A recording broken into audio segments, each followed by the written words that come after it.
Olá, meu nome é Diego Alves e esta é a segunda aula sobre Fundamentos de Web Design. Hoje falaremos sobre formatação de textos com CSS. No primeiro exemplo, falaremos sobre Font Family. Esta é a propriedade Font Family. Nela, a fonte do texto é alterada de acordo com a fonte que informarmos nesta regra. No caso, eu usei a regra aplicada ao conteúdo que estiver em todo o body, mas eu poderia especificar para um parágrafo ou outra parte do site. Utilizei a fonte Family na fonte Georgia. Essas outras fontes significam que, na ausência da Georgia, ele buscará por alguma dessas outras, nesta ordem. A segunda propriedade que temos é a font size. Font size, ela aumenta o tamanho da fonte ou diminui de acordo com o tamanho que você informar. Temos um exemplo de um font size de 1.6 em aplicado em um H1 e o efeito é este. Temos outros exemplos de font size aplicados a H2, H3 e a parágrafo com tamanhos diferentes e estes são os resultados. Uma curiosidade sobre as unidades de medidas é que temos unidades de medidas fixas, como os pixels, e temos medidas relativas, como o em.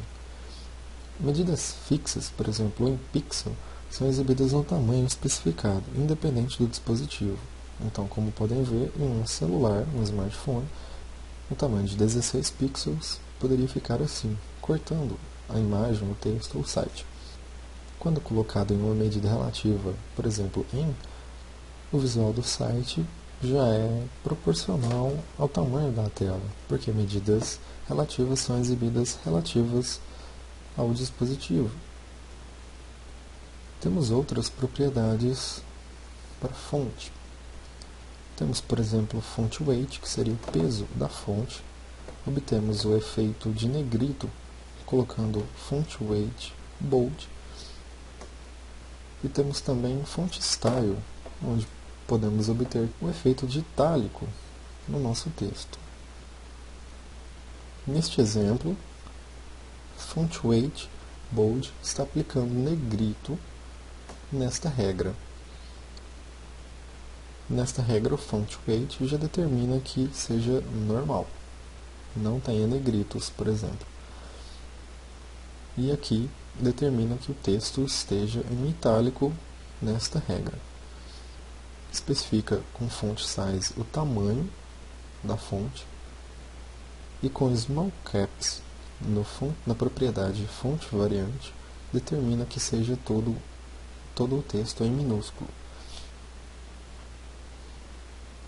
A propriedade text transform em uppercase coloca todo o texto em letras maiúsculas. Novamente, fonte variante small caps coloca o texto em letras minúsculas. Text align é uma propriedade onde podemos alinhar os textos. Podemos utilizar justificado, que é o justify, podemos colocar à esquerda ou à direita, temos outras opções. Justify é só um exemplo. Aqui segue um outro exemplo do texto alinhado ao centro, text align center. Uma curiosidade sobre essa primeira regra é que a tag HTML spam é usada para colorir parte do texto. Então, neste caso, nesta parte colorida do texto, teremos a fonte em negrito. Esta foi a segunda videoaula sobre fundamentos de web design e nesta aula falamos sobre formatação de textos em CSS com alguns exemplos bem básicos. Recomendo aprofundar os estudos na formatação de textos para obter melhores resultados.